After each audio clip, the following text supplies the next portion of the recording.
বাংলাদেশে অনেক মানুষ আছে যাদের ইনকাম বেশি কিন্তু নেটওয়ার্থ শূন্য।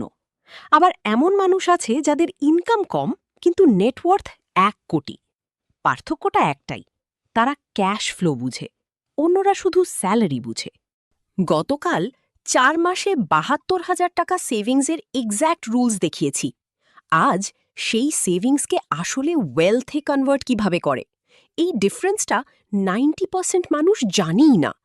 90% বাংলাদেশি একটা বড় মিস্টেক করে, তারা সাকসেস মেজার করে মান্থলি স্যালারি দিয়ে। ভাই কত পাও, এটাই প্রথম কোয়েশ্চেন।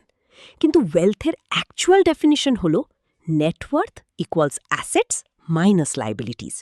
এটাই টপ 10%-এর মাইন্ডসেট।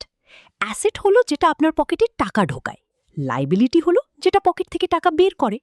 গুলশানে ফ্ল্যাট কিনেছেন ইএমআই দিয়ে, যতক্ষণ ইএমআই চলছে এটা লাইবিলিটি। রেন্ট দিচ্ছেন এমন একটা ফ্ল্যাট, ডেফিনেটলি লাইবিলিটি।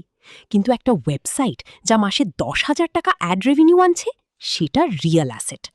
আমার একজন কাজিন মিরপুরে ছোট গ্রসারি শপ চালান, মাসে নিট আয় 60,000 টাকা, কিন্তু সবটা তার নিজের। একটা স্মল ফ্ল্যাটও, মর্টগেজ শেষ।